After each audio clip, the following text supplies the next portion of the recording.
Can you guys hear me? Somebody say something. Hello? Okay. I can hear you. It's like so quiet over there. Everybody's got their mic on mute. Don't want to start and then I can't hear anything.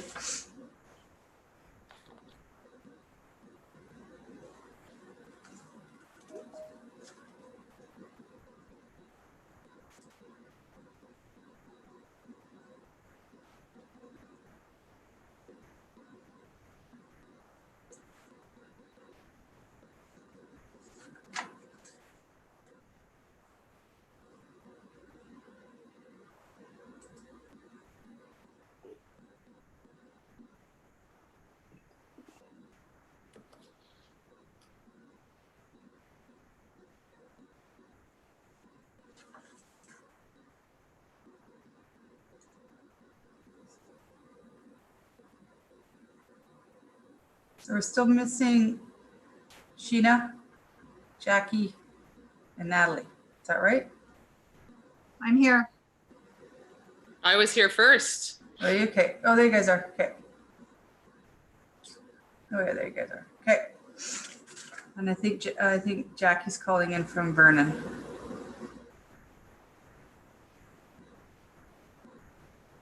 Give her a minute. Did she factor in the difference between Mountain Standard and Pacific?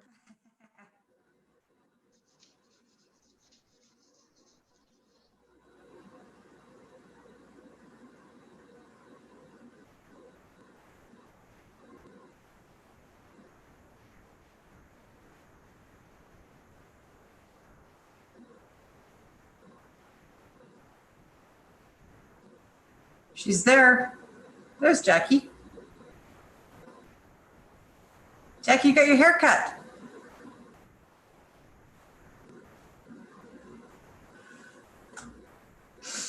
All right, is it 2? Yes, it's 2 o'clock. Let's start. So call this meeting to order for Monday, July 6th, 2020. I need the attendance at the beginning of the meeting is 100%, and I need a motion to adopt the agenda. We have no additions that I'm aware of. Does anyone else need to add anything? Anyone want to subtract something? Okay, go ahead, Kim. The July 6, 2020 agenda be adopted as presented. All right, all those in favor? That's unanimous. Okay. All right. Cheryl, we forgot to check. Do we have the video? Yes, we do. We're all ready to go. Okay, thanks, Cheryl. Go ahead.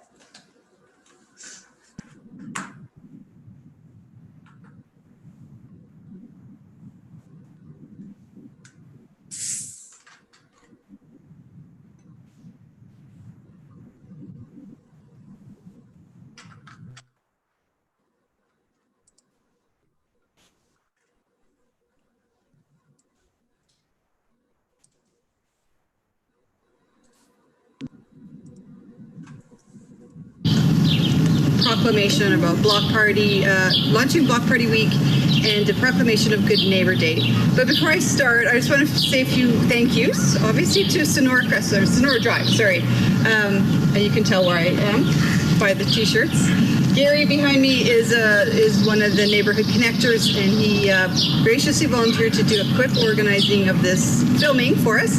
I find that reading a proclamation on a Zoom meeting is just not that ceremonial or really that exciting or fun, and I'm just so appreciative of everyone for putting on your shirts and coming out and being part of this. I mean, it's going to be really quick and simple. A couple months ago, I bet you we wouldn't have even thought we were going to be doing block parties in St. Albert. St. Albert is known as, in my heart, as the block party capital of the world, but for sure Canada. I think at least half of every street in St. Albert has had a block party and continues to do them annually. In 2017, we really were doing a push because it was our Canada's birthday. So a lot of people are really probably very happy to know that block parties are allowed in St. Albert this year. They're going to look different. We're going to try to There'll be no sharing of food. Everybody's going to probably have to bring their own food and their own beverages, and stay your distances, and there won't be any of the normal things that the city helps out with, like with the entertainment. But I'm sure St. Albert will come together and still host their block parties, because there's not much else you can do this summer. So it'll be block parties galore. So I just want to thank you guys again for being here. And I'm going to read this. So this is a bit of a combination. So, Good Neighbor Day. Whereas a key value of St. Albert's social master plan is creating a sense of community and connectedness where neighbors know one another and feel safe. And whereas the city of St. Albert is a community that has embraced block parties so much that over half of our streets have had one, and whereas neighbors across St. Albert willingly stepped up to help one another manage and cope during the COVID-19 global pandemic, and whereas efforts of our neighbors during this unprecedented time should be recognized and celebrated. Now, therefore, on behalf of Council, I, Kathy Heron, Mayor of the City of St. Albert, do hereby proclaim July 4th to be the City of St. Albert's first ever Good Neighbor Day, and I hereby declare the 2020 block party season officially open. So,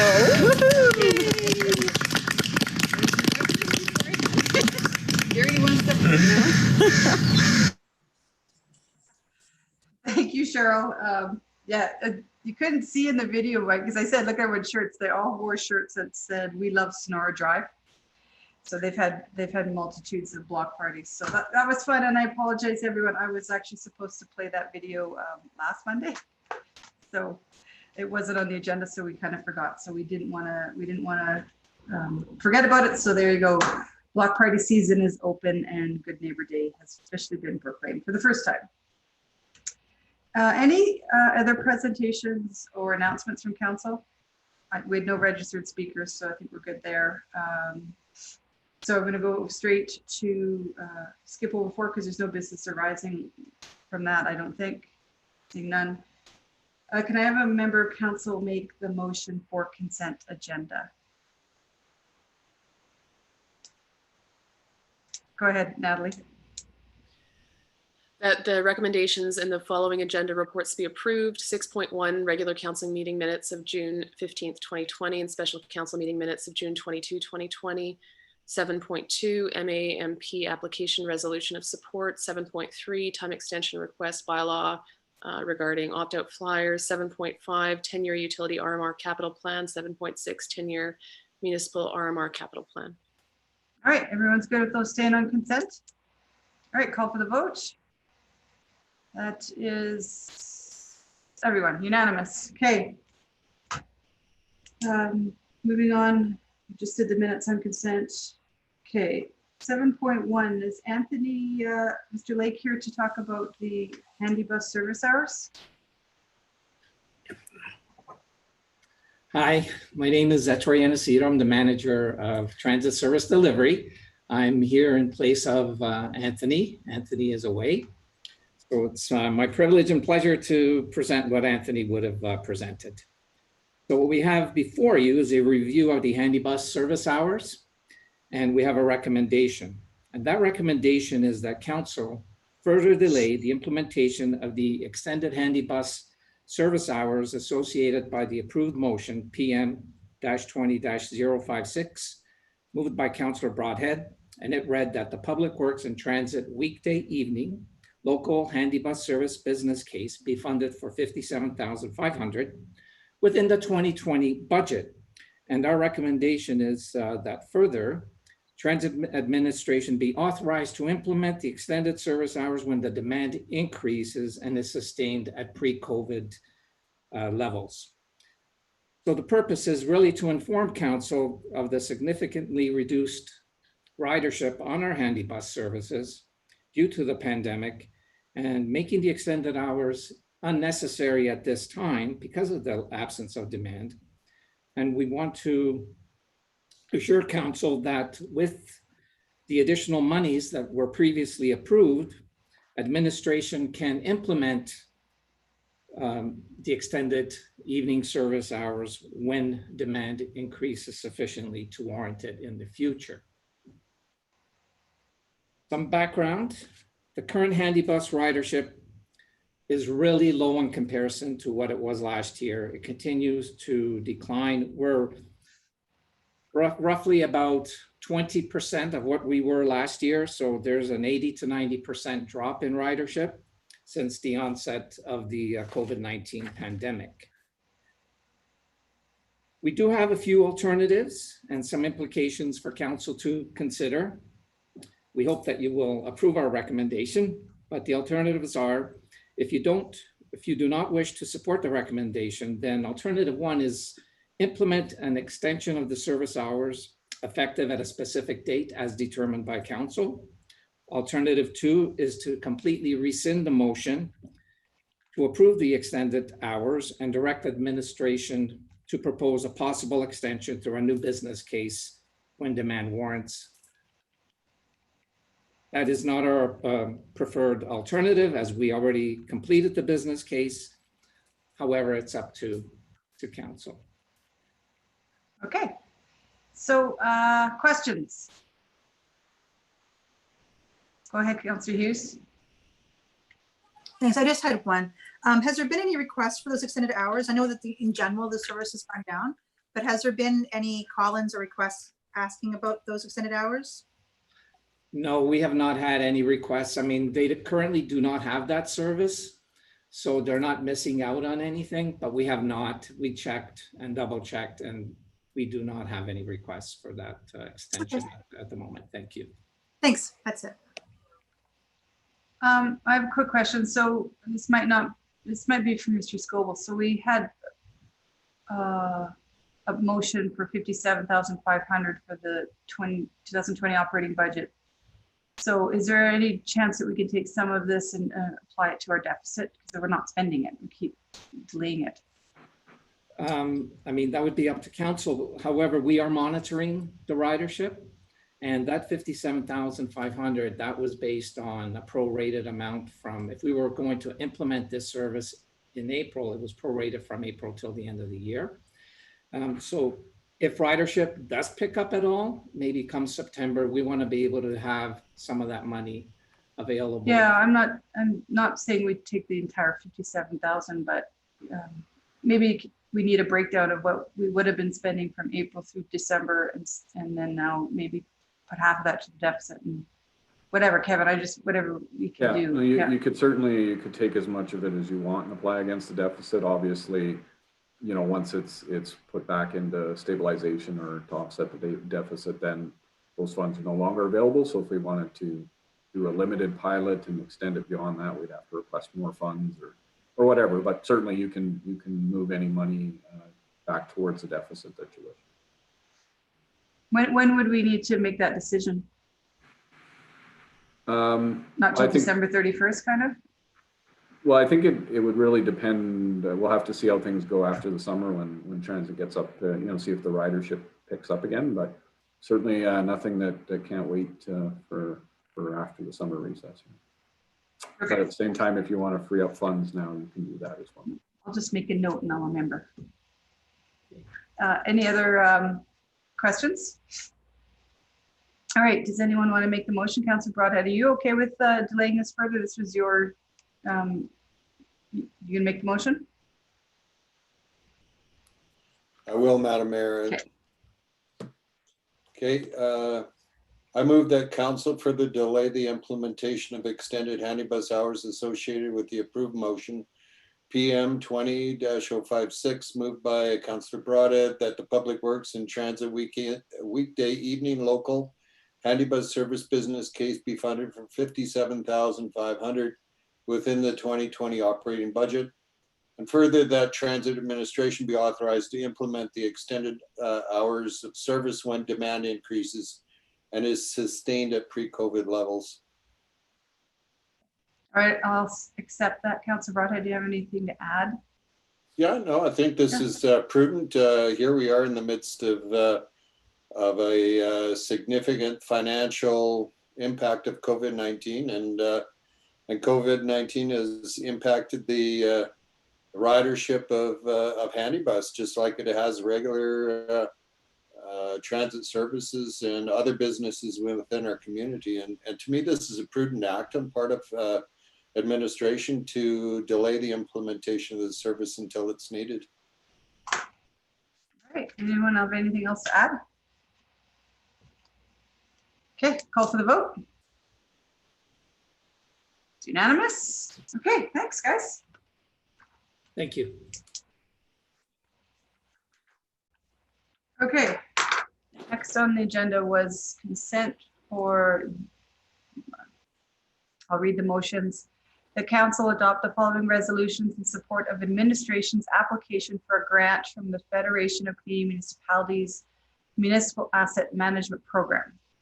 Be it resolved that council directs staff to apply for a grant opportunity from the Federation of Canadian Municipalities Municipal Asset Management Program for GIS inventory acquisition and validation. Be it therefore resolved that the City of St. Albert commits to conducting the following activities in its proposed project submitted to the FCM MAP program to advance our asset management program, data collection, validation, and reporting of outdoor city assets, including public art, recreation facilities and amenities, and park amenities. And C, be it further resolved that the City of St. Albert commits up to $100,000 from the already approved Public Works Building Lifecycle Asset Projects towards the cost of this initiative. That was on consent. Also on consent was the deadline for the bylaw for the opt-out of flyers be extended to Q1 of 2021. Now we are on 7.4, reopening of culture and recreation facilities. I see the gang's all there at the EOC. So Kelly, Diane, who's Chrissy, Diane, and Kelly, I've got all down here. So who's starting this off? I'll start it off, but we'll share a PowerPoint with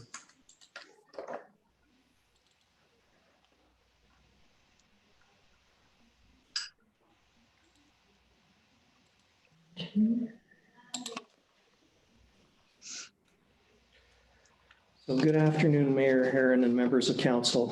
Diane Anger, Kelly Jarrett, and I are here today to present the next components of the recreation and cultural facilities reopening plans and seek your approval on the timelines captured in these plans. Today's presentation will include some background information, the city public facility reentry plan, recreational facility plans, including the reopening of service place remaining facilities, programs and services, reopening of community clubhouses, and the cultural facilities plan, including Arden Theatre professional programming and Arden Theatre rental events. While here last week, we talked about a number of background items, and these are more as a reminder of what has transpired to bring us to this point. The World Health Organization declared COVID-19 a pandemic on March 11th, 2020. The city activated its Emergency Operations Center March 13th, 2020. Recreation and cultural facilities were both closed on March 13th, 2020. The Emergency Advisory Committee met on June 11th, and administration presented the following guiding principles to be used in the creation of plans that propose how we can reopen cultural and recreational facilities. And the principles are outlined as follows. Outdoor facilities will be prioritized over indoor to the extent feasible. Facilities will be brought back when they are ready using cost recovery to the extent possible. Identification of what regional partners are doing and consider the impact of our decisions as we reopen. Also, where possible, prioritize reopening to meet the demand of user groups. Also, identify impacts to service levels and resource capacity during reopening. And finally, identifying organizational risk and responsibility. Today, we will present two reentry plans from two different areas, and those areas are recreational and cultural facilities. To start off, this is the public facility reentry plan that identifies the city and community partner facility timelines and stages for reentry. This is a living document and continues to be regularly updated and is available on the city webpage. As mentioned previously, many facilities have remained open through the pandemic and have been available for spontaneous use following provincial health orders. These include parks and sports fields. Other facilities have reopened or are waiting to reopen in response to provincial relaunch strategy, provincial health orders, and guidance documents. The city continues to work with its leaseholders and partners with their re-entry plans. Diane Anger will present the recreational facility re-entry plan. So as shared last week, this slide represents the reopening of recreation facilities. So the green areas outline the facilities that are open right now to the community or the ones that we're working on opening shortly. And the blue area identifies what we're presenting today. And of course, the gray area is what we're waiting for their guidance from the province in terms of reopening some of those facilities, or we are just not ready to open some of those ones that are listed in gray.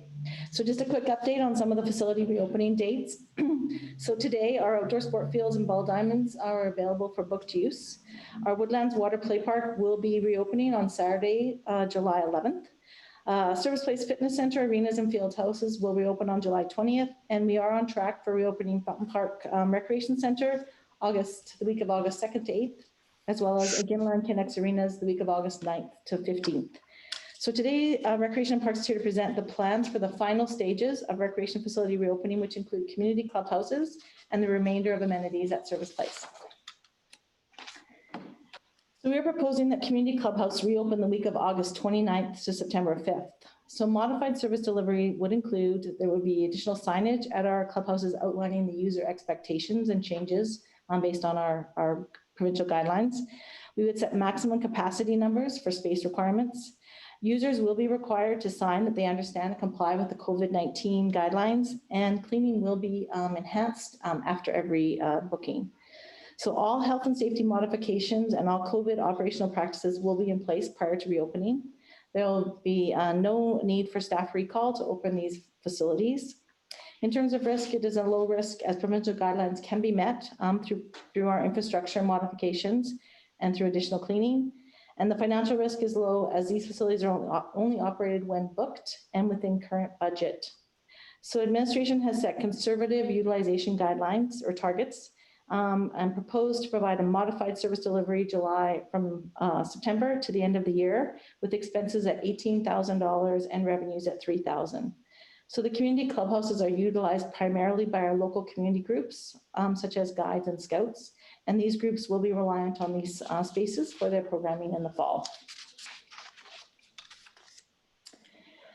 So the final indoor recreation facility to reopen in its entirety is proposed to be Service Place. This is probably the most complex of our recreation facilities because of the diversity of amenities as well as the expansive spaces. Service Place will be operational on July 20th with our fitness center, 3 arenas, and 1 artificial turf. And so the final stage of reopening could be as early as August 29th, September 5th, the week of. This would include the pool, the gymnasiums, the additional turf field, as well as indoor programming.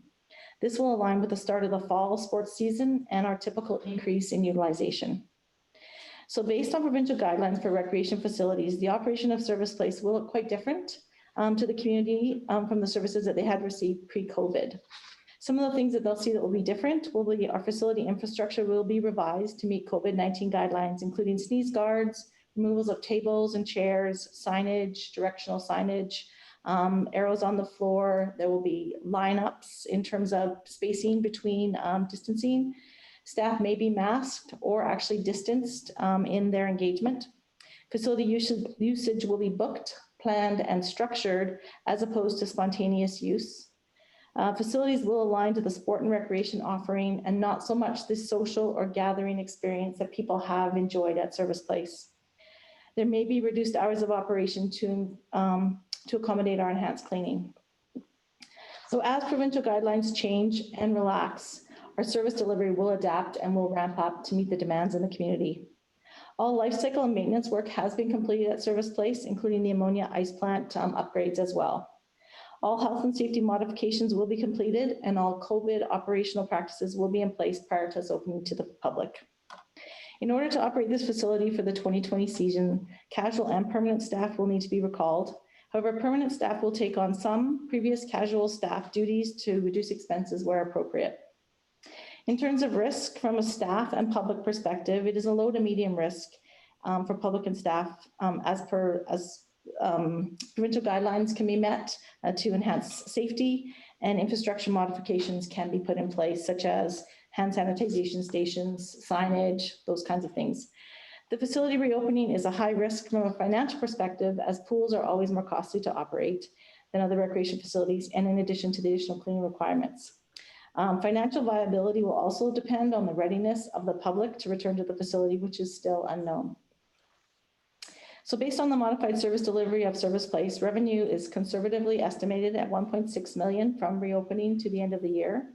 This revenue is a combination of paid passes, memberships, program revenue, advertising, and sponsorship.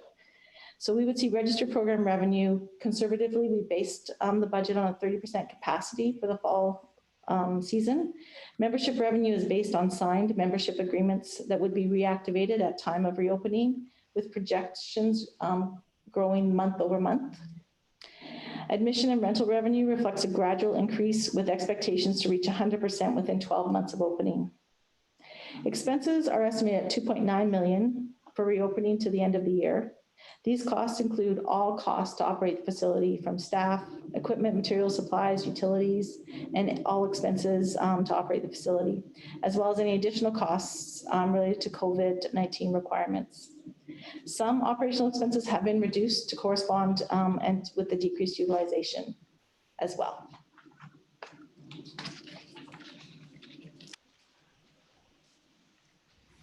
With the phase plan for the reopening of our cultural facilities, you'll see from the chart here, similar to what was presented earlier, the green areas outline the facilities that are open to the community or where reopening plans are underway.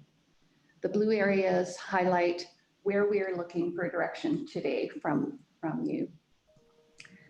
A status update on some of our cultural facilities. Our partner facilities that are now open include the Art Gallery of St. Albert, the Heritage Parks, the Musée Heritage Museum, the Public Library, Sapfax Shop, the Wares Gift Shop at St. Albert Place. Arts and Heritage Foundation are also preparing programming, working on their programming within our visual art studios at St. Albert Place. And member artists are starting to return to the guilds within the studios. And VASA has reopened for their members, but not yet to the public. And we're still working with St. Albert Seniors Association and Mitchell Cultural Connections, and they aren't quite ready to open up yet, but we will continue to provide support to them to prepare them for reopening. The Arden Theatre and Progress Hall are currently available to support internal bookings, and will open as early as September 1st, 2020 to support the temporary relocation of performing arts programming while the planned construction is completed at the Community Services Studios and Workshop on Carlton Drive. So resuming professional programming, including live performances, so that's our concerts, dance performances, theater, and film is planned for the Arden Theatre as early as October the 1st. Considerable health and safety modifications to operational procedures are required prior to opening the Arden for performances with audiences. So opening as early as October the 1st provides us time to confirm with artists, advertise upcoming events, and prepare our backstage areas, as well as our lobby and concessions and audience seating areas, as well as train our staff and volunteers on the new procedures. In order to operate professional programming, some casual employees may be recalled, but only as demand requires. All of our professional programming is built on a cost recovery model intended to recoup expenses related to artist fees, marketing, ticketing, hospitality, and core staff time. The city has received grant assistance to support presenting professional arts programming in the fall. So we've received $16,000 in emergency funds from the Canadian Arts Presentation Fund, in addition to the previously awarded grant of $66,000. The funds received and future grant allocations could be at risk if professional programming is not approved for the remainder of the year. So we may have to return that those grants funds to the funder. Community Services is currently working with our regional and federal partners, artists and corporate service providers to ensure the most effective and efficient access to professional programming, including sharing artist costs, ticketing options to support changing capacity guidelines and options for presenting blended content. So administration is recommending that this facility is approved for re-entry for professional programming to resume as early as October the 1st, 2020, with proposed variable expenses of $18,500 and estimated revenue of $26,000, resulting in a net revenue of approximately $7,500. These costs exclude the non-variable costs for the Arden facility operations. And moving on to rentals. So resuming the rentals at the Arden Theatre is planned for as early as October the 15th. Some casual employees may be recalled, but only as demand requires. And schedules will be modified to maximize the use of our permanent employees. It's unknown how the COVID-19 guidelines and restrictions will impact our renters' willingness to return to the theater, but we do believe that there's considerable community benefits from having the location available to share, create, and celebrate safely together. So administration recommends that this facility is approved for re-entry for rental use to start the week of October the 15th, 2020, within the existing 2020 operating budget with proposed variable expenses of $6,400 and an estimated revenue of $8,000, resulting in a net revenue of $1,600. These costs exclude the non-variable costs for the Arden facility operations. Administration has presented the following recommendations as part of a stage reentry plan for recreational and cultural facilities. The reopening of community clubhouses as early as the week of August 29th to September 5th. The reopening of service place remaining facilities, programs, and services as early as the week of August 29th to September 5th. Reintroduction of Arden Theatre professional programming, including family programming, as early as October 1st, 2020. Reopening the Arden Theatre for rentals as early as October 15th, 2020. It's important to note that all these openings would be contingent on being able to do so in a safe manner in compliance with provincial health orders and provincial guidance documents. Alternatively to these recommendations, council could delay any of these individual decisions until the modeling of the whole corporate financial situation is ready for presentation to council at the end of July or when council resumes in August. Additionally, next few points are on providing policy direction for the Chief Administrative Officer. And these points are summarized in short form over the next two slides. That the CAO be directed to take a minimum of the following summarized factors as policy considerations for planning, reopening of facility programs and services. First one is public desire to return to service levels as close to possible as pre-pandemic as can be achieved. Second one is public desire to avoid increasing property taxes in 2021 and following years. The third is the city's current financial situation and anticipation of a significant budget deficit in 2020 due to unanticipated costs due to COVID-19. The next one is the need to ensure both public and the staff are kept reasonably safe from COVID-19 transmission when accessing reopened city facilities, programs, and services. Then also the need to ensure reasonable steps are taken to inform individuals about the risks of contracting COVID-19. Also, applying a reasonable standard of high levels of sanitation and personal hygiene in complying with Provincial Order 25/2020. Also, making optimal use of available human and financial resources in determining the extent possible when complying with Order 25/2020 from the province. Also, building in alternatives into contingencies to allow for rapid response to changes in circumstances regarding COVID-19. And finally, respecting the guiding principles presented to the Emergency Advisory Committee on June 11th, 2020.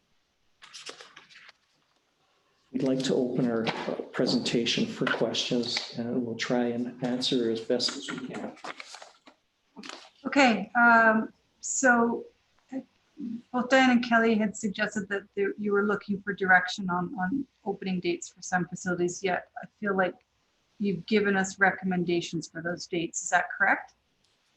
Correct. Yeah, okay. So if we like your recommendations, we can move it as is. If not, we can postpone it. There was also a note for everyone from Mr. LaFleur in the chat.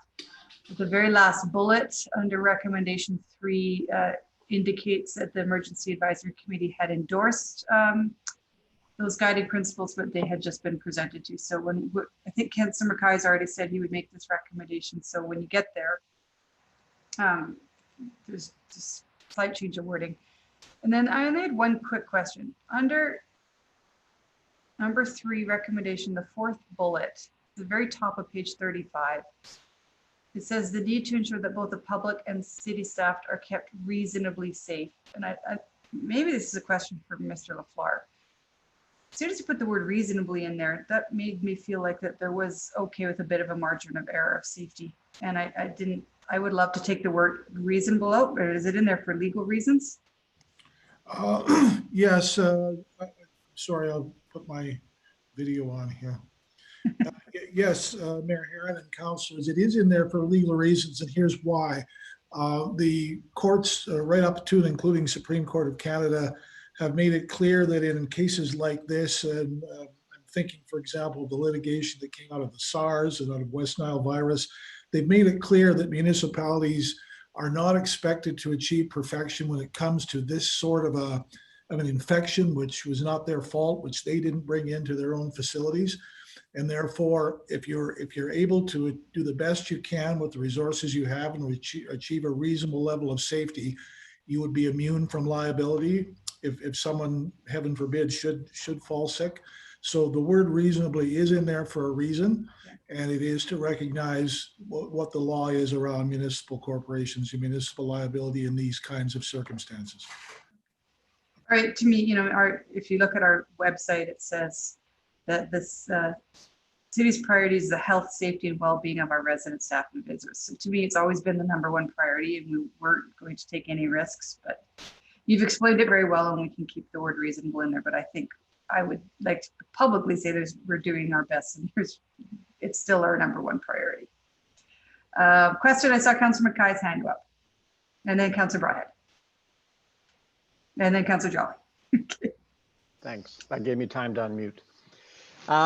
Just, I guess if these are just recommendations or guidelines, and I'm talking about the timeframes to open, Have we got any data yet or any feedback on those facilities that we've already opened? How are we doing? What's our kind of uptake from the residents, and any other applicable data? Well, from a recreation facility perspective, I can say that the outdoor facilities we've opened, we were fairly aware they're booked facilities, so we were fairly aware of the demand, and the sport partners have come through with their programming and are pleased to be able to offer their programs to the community. So from an outdoor recreation facility perspective, it's been strong. We haven't tested the indoor facility market yet. That will come in the coming days here, July 20th, when we open the fitness center. What I have heard, though, in some recent research that I've been reviewing is that they did say that the recreation sector would probably engage faster than other sectors. And there has been a lot of, again, anecdotal feedback from telephone calls.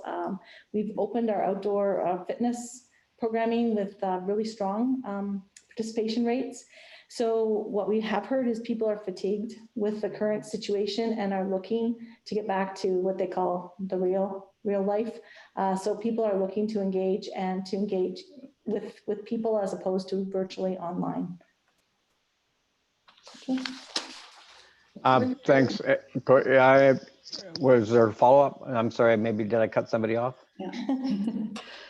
Just for point of interest, we've had from some of our partner facilities with the culture facilities, we've had relatively low attendance at the museum and the gallery, but lots of first-time visitors. And I think, similar to our recreation patrons, people are anxious to get out and be in person, but we're hearing a little bit of a mixed feedback so far, but I think people are really anxious for something new, and they're currently getting a number of walk-up visitors at the gallery and the museum so far, but it's really been only our partner operated facilities that have opened on the culture side. Okay, thank you very much. I got one follow-up question, Madam Mayor. The timeframes that you've presented, and again, you've, as pointed out by the mayor, these are potential dates and we can accept them or not, but we're not, it's EOC's best information that we really can't open up any earlier than what you're presenting now, or if we do, what type of ramifications or what type of challenges will that present if, let's say, we wanted you to open up earlier? Opening up earlier presents challenges on the human resource side, as well as on the kind of the physical implementation and materials required to bring those facilities on, and allowing time for training staff and that. So there's a number of different stages that processes that have to occur prior to reentry, and this allows for that. It also allows for a staged response, so we're not trying to do too much at any given time, so that we can actually provide a successful implementation of these processes and facilities. Thanks. That was kind of where I was thinking you were going to go at. Just when we use words like as early as, it implies that maybe we can go earlier, but that's not what your administration is certainly recommending. That's kind of the target dates that you believe that we can get our staffing, our training, the facilities ready based on your planning to date. Absolutely. And obviously, those are always subject to any changes in provincial regulations and provincial guidance as well. Okay. Yeah, thank you. Thanks, Madam Mayor. Great, no problem. Councillor Brockhead. Thank you, Madam Mayor. So part of this opening of facilities requires, as you've mentioned a number of times, a recall of your of staff. Just had an interesting question posed to me, and it revealed a certain lack of understanding around the process of recalling employees. So what is your communication plan to get to all employees that are on layoff and explaining them the process of bringing people back into the workplace? I don't know if Ryan is here, he might be better off at answering that and have the full details on that, on the process for you. Yeah. Ryan is here. Are you okay with that, Ryan? Yep. You guys hear me? Yep. So we were doing a formal recall process with a written notice. Requires 7 days. So we are following basically the exact language from employment standards on recalling laid off employees. You guys probably saw that under Bill 24, we had a bit longer timeline to recall employees. So we're also aware of that in our recall process. Okay, I appreciate that. So what came to me is that there was in the absence of good information, bad rumors start to proliferate. So if we can get out to them as soon as possible, saying this is a process, this is who's coming back, or the process by which people are coming back, then the rumors that permanent staff will be supplanted by new employees might be put to rest early. Absolutely. Okay, thank you. Appreciate that, Councillor Broadhead. I had a very similar question from a resident about that. Moving on to Councillor Jolly. Thank you. This one's probably for whoever would like to respond to it. So I read that report that Diane's kind of implied that recreation sport people are ready to get back. That same report said that the culture people are less enthusiastic about getting back into those spaces. So on that note, if we find that our demand is different or lower, what kind of capacity do we have to change programming or adjust things? On the culture side, I mean, our programming will be very, what we're proposing is fairly conservative. We're anticipating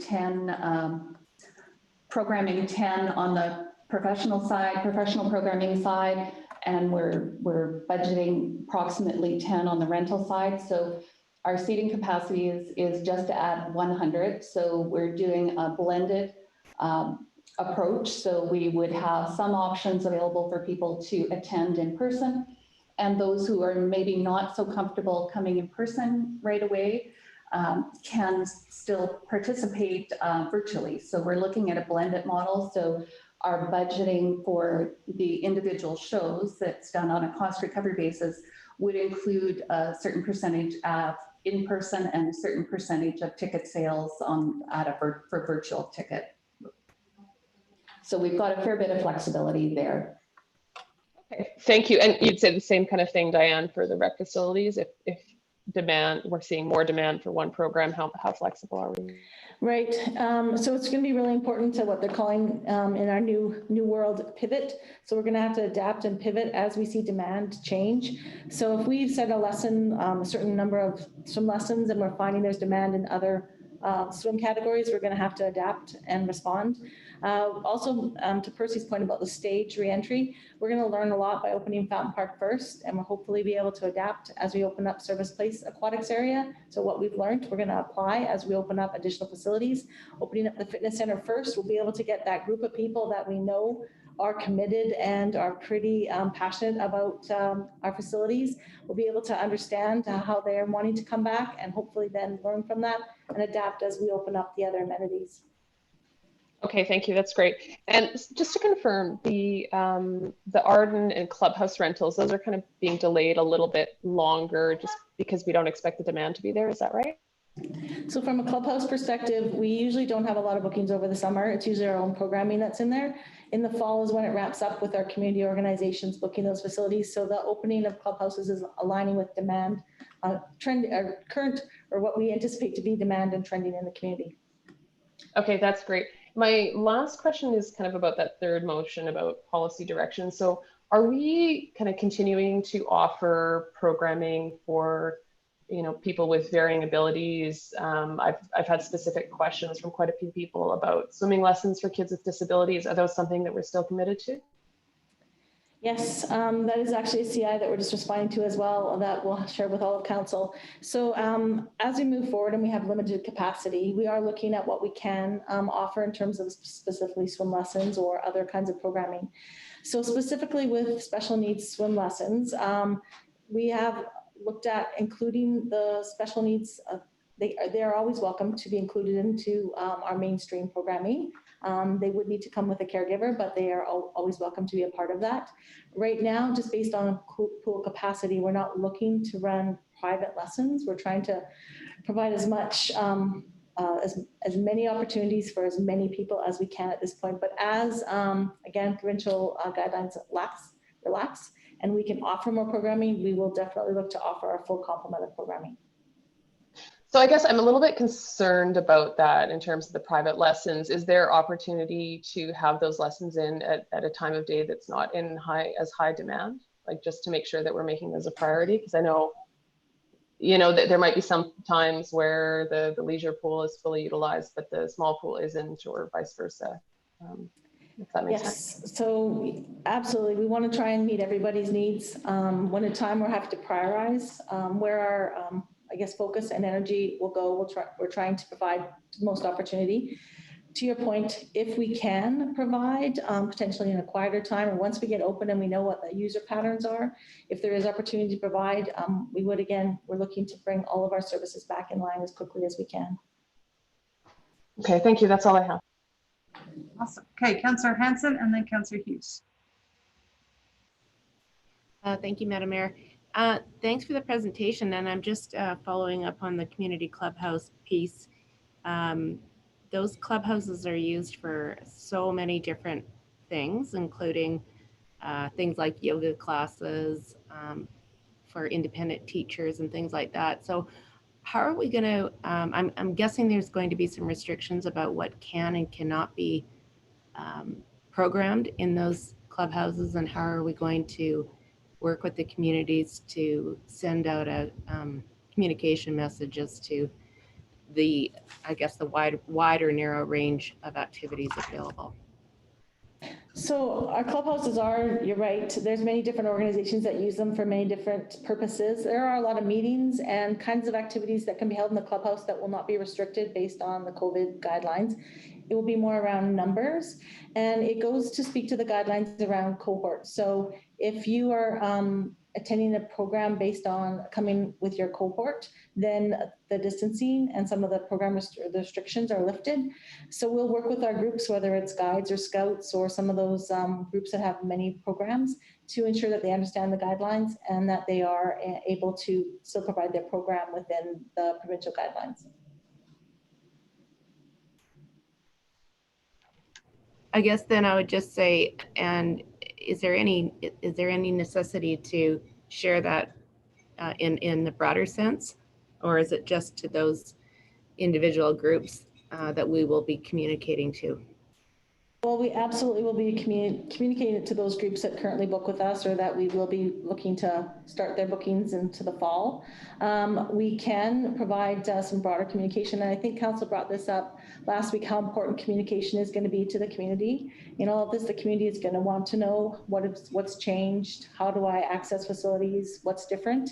And so maybe that is a really great point, is that we look at all of our facilities and a broader communication to the community about what they can expect. Yeah, and where I was going with that is COVID has made people change their priorities and their patterns, and it may be that the community clubhouses are going to want to be used for things that maybe they haven't been used for in the past. So people will be interested in how they operate and how they run and how they can use them. That's all I have. Councillor Hughes, you're up. Thank you. Just a couple questions. So I missed why we are delaying the rental start by 2 weeks compared to the general programming for the Arden. For the Arden? Yeah.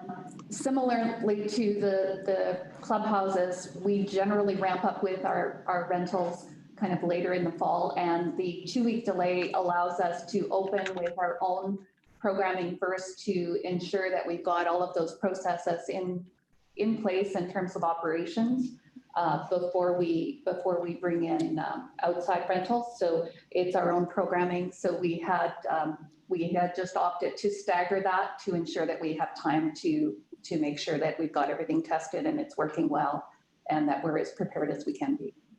So you're just telling me that the rentals have a bit more variability and fewer factors you can control. So you're trying to get the elements you can control first, and then you'll go to the bit more of a wild cards. Is that what I'm hearing? Pretty much, yes. Okay. The it appears that you're not going to be offering any play schools. So in the clubhouses, I know that they were being used for play schools during the day, and it looks like you're not planning to do that. I'm just wondering why. If schools are going back in order in September, with the assumption that they are, why are we not also providing that level of service?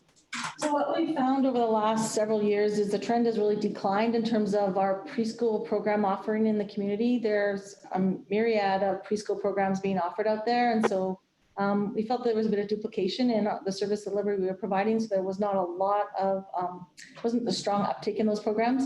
So we're going to focus on the programs that have the highest, utilization and need.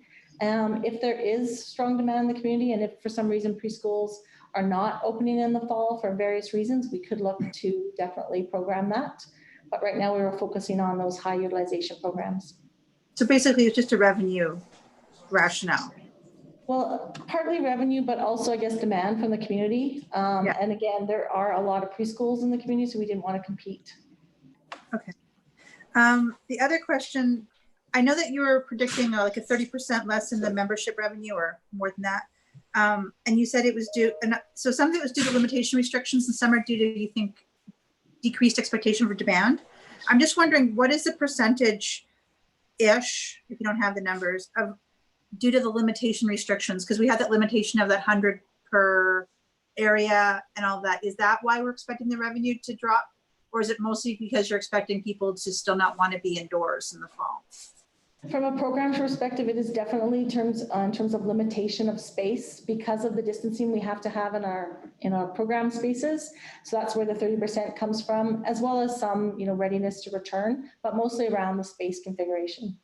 Okay, so if it's so the majority of it is just because of that 100 people limitation that's causing those issues. Is that right? 50 indoors is what it is. And it's also based on, if we were running a class in a fitness studio, it would also be based on the amount of people you could put in there based on having the physical distancing between. So as the restrictions relax and we can ramp up our numbers, we will definitely increase that number of capacity within our programs. Okay. The other question, I don't know if you have this or not, this is my last one, is with the Arden, like with a limited of 50 people being able to sit, even with the virtual, I'm just concerned about people being able to afford it, or just the attractiveness for people to be able to afford it. Because like I'm thinking of, like, let's say, I'm just thinking of a school. I realize they're not doing it right now, but like you have an organization, you rent it for X dollars, whatever, $2,000 for the day, but you're also planning to recover those costs through ticket sales. And if you've limited your ticket sales to 100, I'm just wondering, has there been any requests for this? Because I'm concerned about actually reopening it and then actually having no demand because our costs exceed what they can recover back from, and they're going to not break even. With the rentals, that could be a real challenge. There is a 100-seat maximum with the fixed seating in the theater. So we'll be working with renters, and we've reached out to and heard from some, and some of them are interested in coming back. But that is a challenge with the rental rates that are approved right now.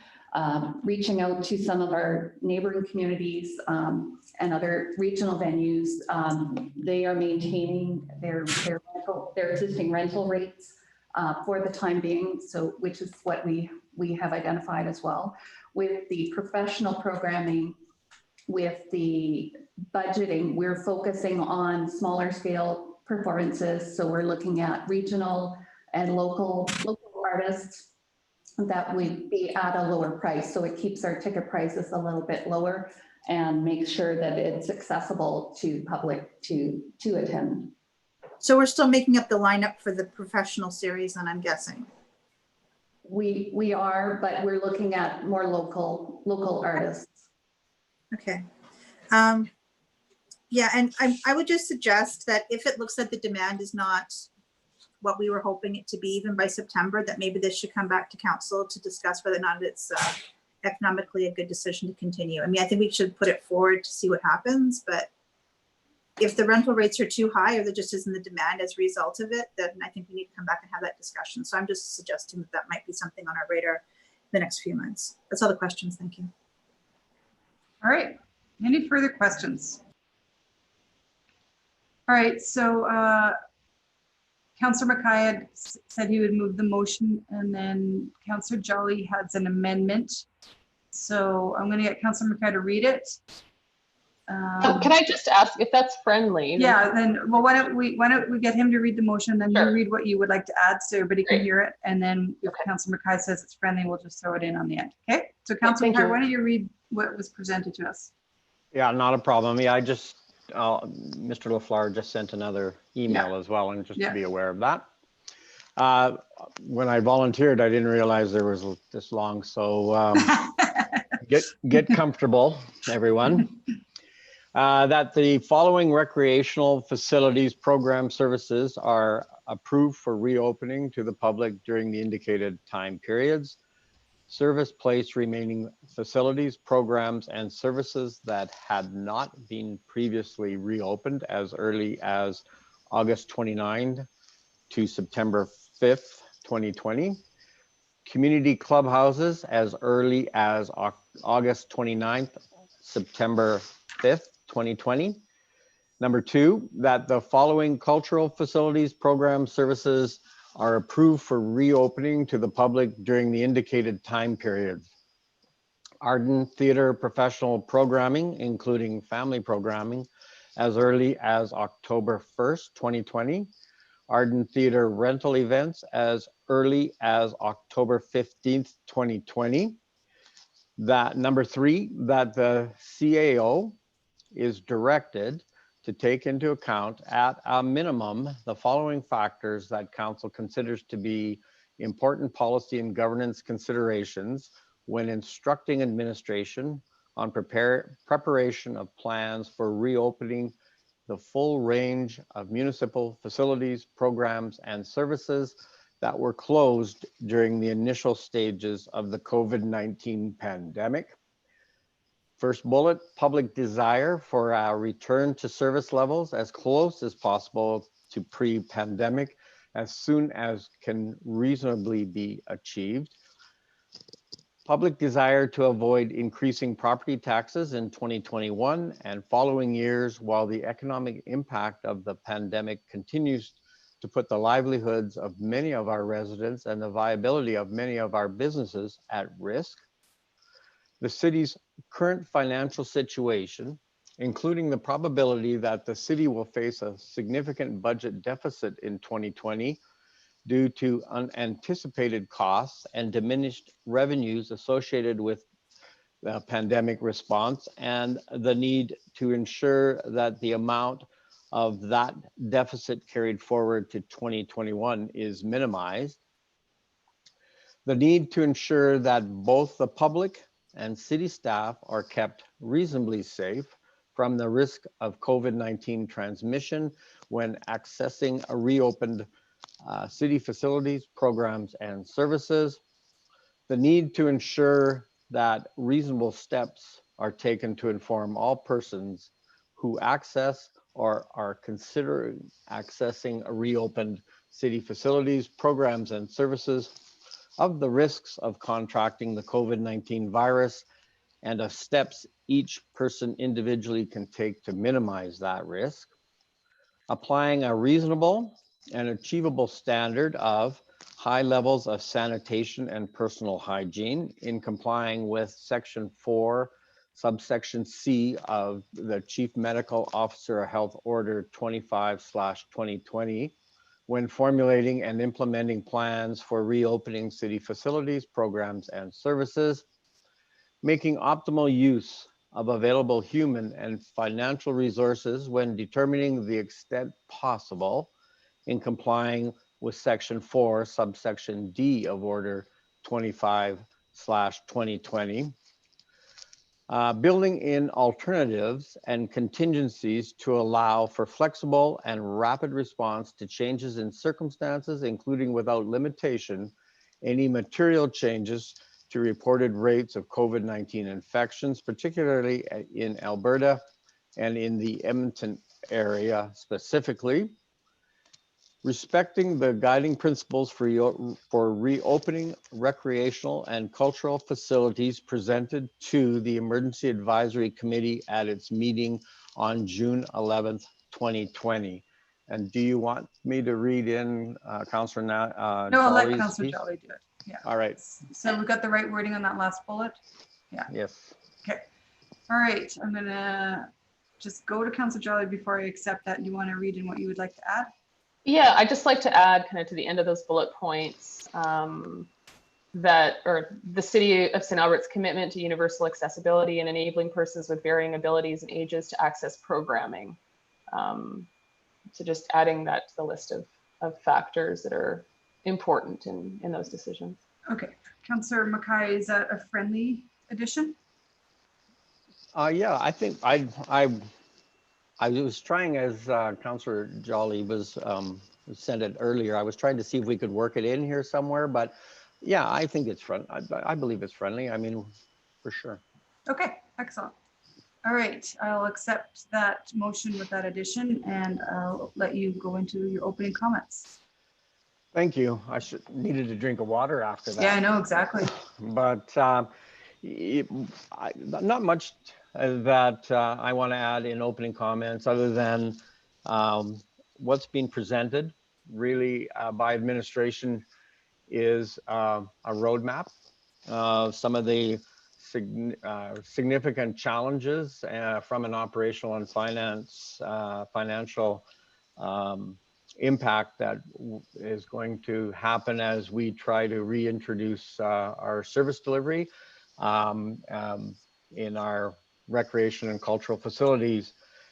So I don't really have much more than that. I mean, it's very comprehensive and thank you very much. There's a considerable amount of work that has gone into this by staff and administration. And as has been identified in some of the questions, there's going to have to be some recognition of there's going to be some things that are going to work well, and there's going to be some challenges that are going to have to be met with some contingency and changes. That's just the nature of implementation as we move forward. And so again, I just want to say congratulations on what must have been an extremely difficult task, and I will leave it at that. All right, Councillor Jolly, you want to jump in? Yeah, just really quickly, thank you to administration for putting together this plan. It's a lot of work has gone into this, and that is really appreciated. The community is certainly excited to get things back open again. I'd like to comment on Mayor Heron's kind of comment about the reasonableness of keeping everyone safe. And, you know, I just know from working at a pool that reasonable is really all that we can do. I've pulled out kids from Bronze Battalion classes. You never know what's going to happen. I've pulled out adults. Our staff are going to be touching people, and we know that. As for the addition, the amendment that I proposed, thank you, Councillor Mackay, for accepting that as friendly. That's certainly something that was important to me because you know, my kids have all sorts of options when it comes to private programming, but what's happening right now is a lot of that programming is cutting out access for people who need different supports or different programming, and that's happening for those reasons that administration provided us today. And because of that, I think it's really important for us to kind of double up on our commitment to making sure, I think it's especially those kids have access to programming that they're not going to have in the community because people are pulling out funding all over the place. So thank you for accepting that as friendly, and that is why that bullet is so important as we go forward. Thank you. Anyone else? I'm going to add, and it's not really part of this motion, but Kelly, is this your last council meeting with us? The last council meeting. I'll be at committee next week.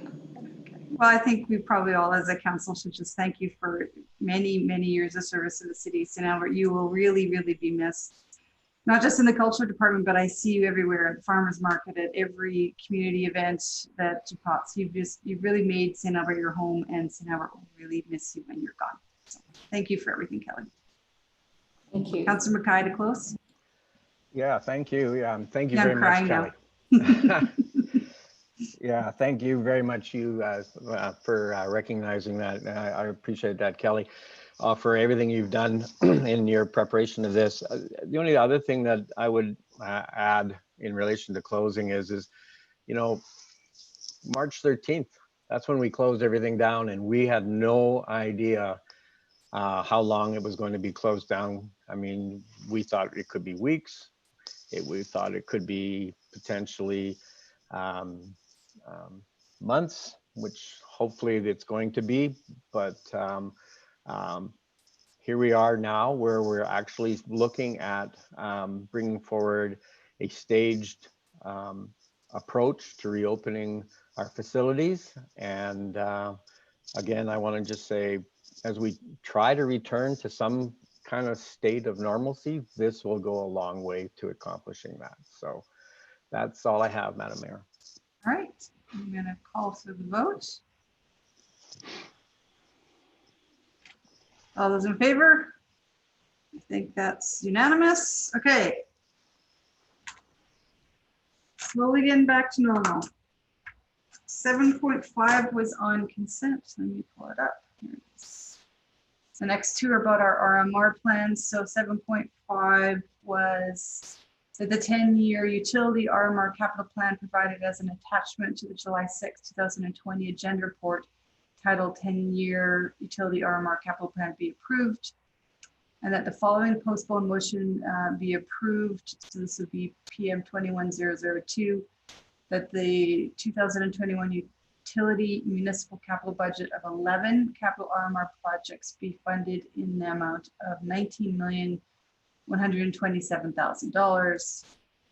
And 7.6 was similar, that the 10-year municipal RMR capital plan provided as an attachment to the July 6, 2020 agenda report titled, this is from the Community Growth and Infrastructure Committee, recommendations of the 10-year municipal RMR capital plan be approved. And the following postponed motion be approved, PM 21001, that the 2021 municipal RMR capital budget of 30 capital RMR projects be funded in the amount of $23,362,600. So those were both approved on consent. And now I'm going to go to the public hearing. I've got good news for council. I did get an email from Mr. LaFleur. Normally we have public hearings at 5 p.m. He sent me an email just a little while ago that we could proceed when it comes up on the agenda without waiting for 5 p.m. and here is why. This is not a rezoning affecting any particular property. It is merely a set of housekeeping amendments to the land use bylaw. So nobody is prejudiced by the public hearing going earlier in the meeting than advertised. There's nobody registered to speak, and under our electronic meeting rules, nobody is entitled to speak without having registered in advance. So again, nobody would be prejudiced by the public hearing going ahead earlier than advertised. And finally, it is almost certain that nobody will challenge the bylaws on procedural grounds on the basis of the public hearing occurring earlier in the day than advertised. So if nobody challenges it within 30 days, then the bylaw will be valid despite the change of public hearing time. So are we good with going ahead with this early? I didn't think you guys would mind. So I'm going to call this public hearing open. I keep forgetting to bring my gavel up, but it's open. Do we have, Christina, do we have a bit of a presentation? We do. Lindsay Francis will be presenting today. Hi, Lindsay, go ahead. All right, I'm just going to share my screen. Okay, this presentation is to present bylaw 22-2020, The purpose of this bylaw is to propose minor amendments to the land use bylaw to provide clarity to the document, which will make the document easier to read and interpret by end users. The proposed amendments do not change the intent of the regulations. From time to time, minor amendments are required to the land use bylaw to keep it up to date, accurate, and consistent. So planning and development work together to review the land use bylaw for errors and inconsistencies. And this bylaw will address those errors and inconsistencies that we've noted. As it is a living document, it's important that staff regularly monitor the effectiveness of the land use bylaw in implementing the city's policies and ensuring the land use bylaw keeps up to date with rapidly changing business and development environment. So the proposed minor amendments will provide clarity, correct conflicting regulations, update terminology, and ensure administration is consistent when applying the regulations. This amendment doesn't include any major changes to the bylaw that would affect the intent of the regulations. No formal engagement has taken place due to the minor amendments being technical in nature and not having an impact on the implementation of the land use bylaw. And it should also be noted that several of the clarification changes are as a result of industry questions and past recommendations for improvement. And this public hearing will provide the public an opportunity for engagement. So to illustrate some of the minor nature of these amendments, I'm going to share a few examples with you. So this amendment proposes a few new definitions and tweaks to existing definitions. And in this example here, it is a change for the overlay district definition. And what we're trying to clarify here is how the overlay district can be used, and that it cannot be used to change the permitted and discretionary uses in the underlying land use district. Also, we're updating it to have some more inclusive language. So we're changing references from disabled persons to people with disabilities and making the document gender neutral to include all genders. So we're using titles such as the development officer instead of using pronouns, and we're also changing he, him pronouns to they, them. And it also has an amendment to correct a districting error. There's two parcels that are environmental reserve parcels, which are districted R1 low density residential, and this will redistrict them to park. So to conclude, administration recommends that bylaw 22-2020 be given second and third reading. And I'll take any questions you guys have. Questions? This might be a fast public hearing. And we have no public, so no questions from council. Oh, go ahead, Councillor Hanson. The R1 to park, we didn't get any feedback on that at all. Just wondered. Well, it's already, it is already like designated as environmental reserve. Okay. It wasn't cleaned up when that area was developed. It was always meant to be park. Okay. Just okay, well, that's great. I just, you know, with everything that we've just gone through with that area, I just wanted to make sure that it was a smooth transition. So that's great. Thanks. Okay. Anyone else have any questions? All right, can I have a motion from a member of council to close the public hearing? Go ahead, Councillor Hughes. That the public hearing on bylaw 22/2020 be closed. All right, all those in favor? That is unanimous. Councillor Hughes, do you want to keep going? Sure. That bylaw 22/2020 be read a second time. Anything to add to that? No, I just appreciate the fact that we are doing these housekeeping amendments. You know, that it might be minor, but it also makes clarity for everyone, and the gender neutral and the respect for just being more sensitive to the languaging, I think is a good thing. So thanks for bringing it forward. Anyone else? You planners, you just like reading over the land use bylaw over and over and over again. Is that our biggest bylaw? Is that our lengthiest? Might The be. land use? Many sections, yep. It's huge. Yeah. Okay, call for the vote. On second reading, Councillor Watkins, you're good. Okay, and then third reading. That bylaw 22/2020 be read a third and final time. All right, call for the vote. That's unanimous and it's passed. Thanks, ladies. All right, public hearing done. We had no emergent items, so we are to one council motion from Councillor Hughes. Thank you for putting your name on this one, Councillor Hughes. And you had an amendment? Yeah. Yeah. So, and I just wanted to ask a quick question before I just begin the whole process. Yeah, go ahead.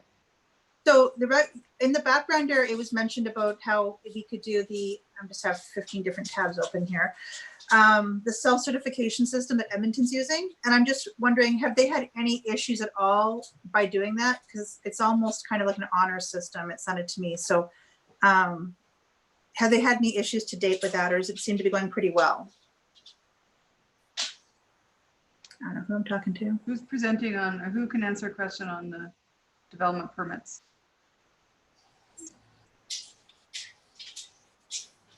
Guess it's gonna go to you, Mr. Scoville. Could you repeat that? Could you repeat that question, Councillor Hughes? Sure. Hey, how you doing?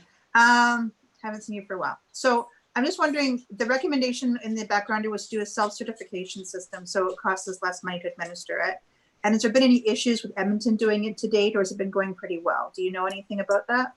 We haven't heard anything from any of our colleagues in Edmonton about whether they have or haven't had major issues with their self-certification program now. And in your opinion, it would go pretty well, or like, are you anticipating it to go pretty smoothly this way? Just because it is self-certifying, that was my only concern. Yeah, I think generally, I mean, we haven't seen an overwhelming amount of demand right now. So if it's a couple people and they self-certify, we probably have the resources to just make sure that they're, doing what they said that they would.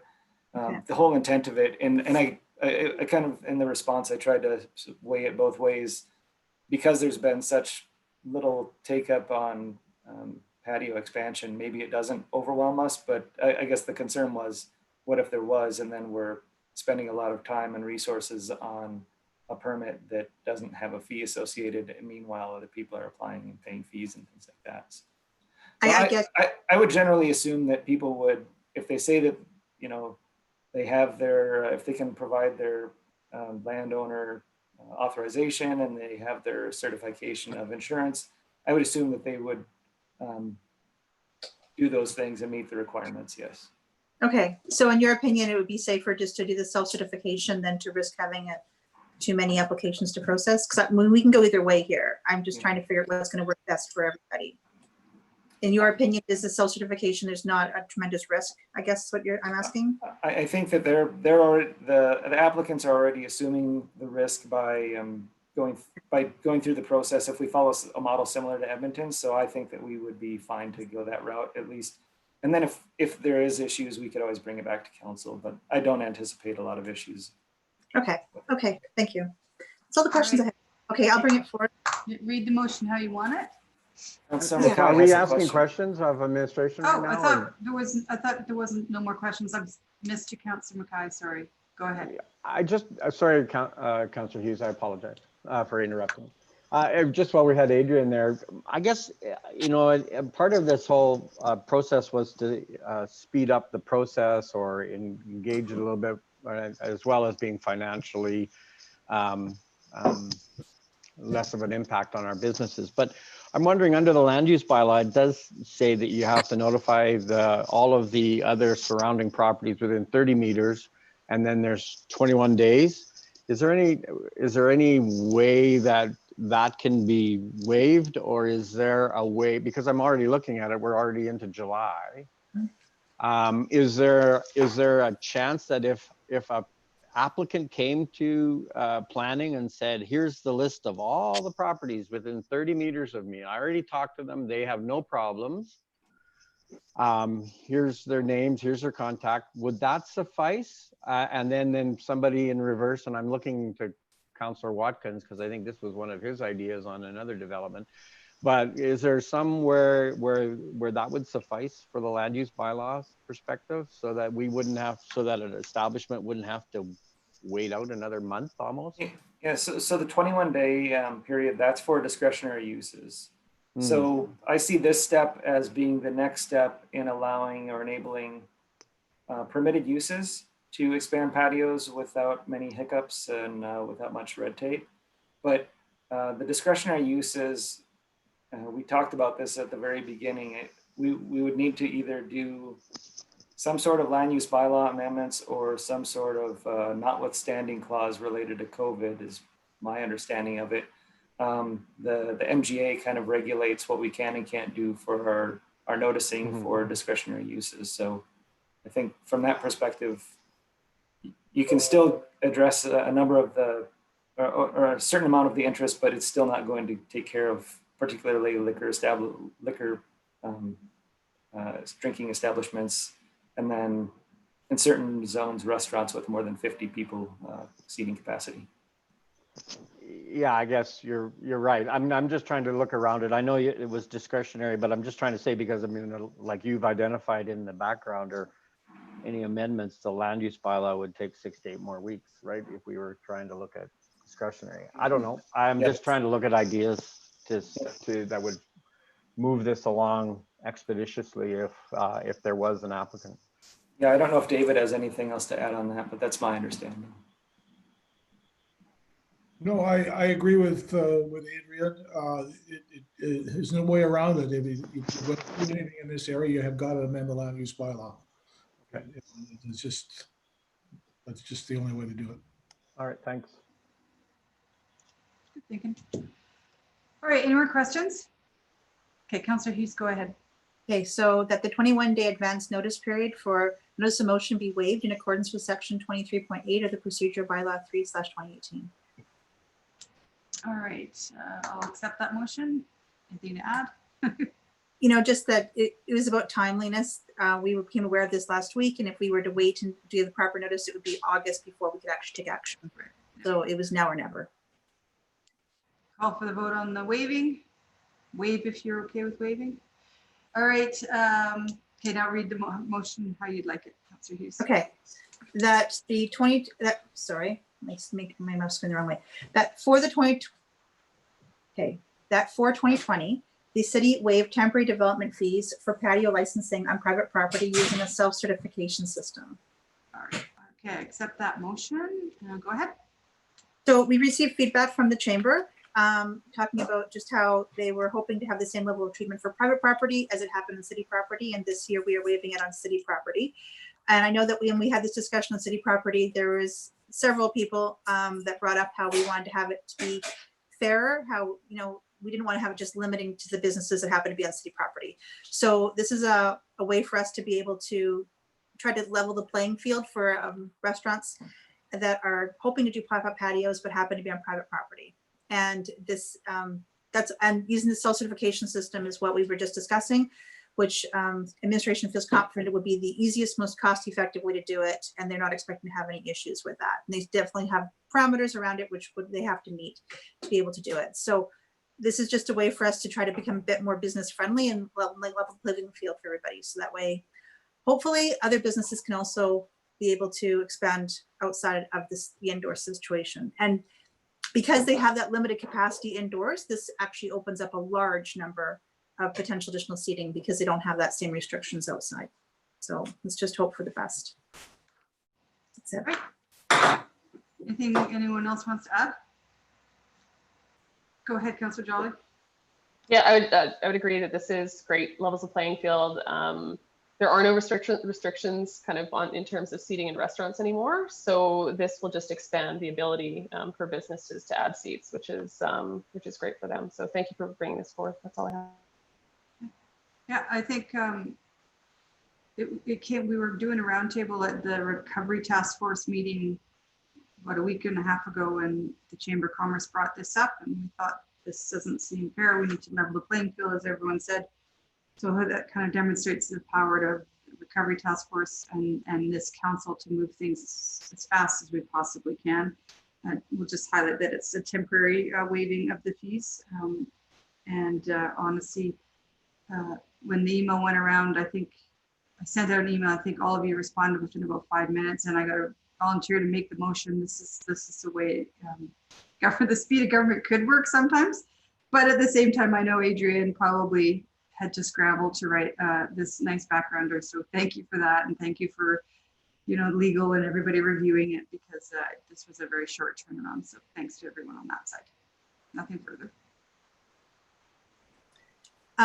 Thank you. And, I do want to acknowledge planning, because that was quite an involved backgrounder, as you said, Aaron. And, we told you about it like 3 days before it had to come out. So thank you for acknowledging that and making it happen. And I think that everybody in the city, both council and administration, are trying to figure out solutions to helping business become more viable, especially in this situation. And this is just one small way of doing that. So, sometimes the system starts working, and this is one of them where we can actually respond in a timely fashion. That's it. Call for the vote. All right, that passes unanimously. Any information requests, notice of motions or announcements? Seeing none. Okay. I need a motion to go in camera. Sorry, Councillor Broadhead.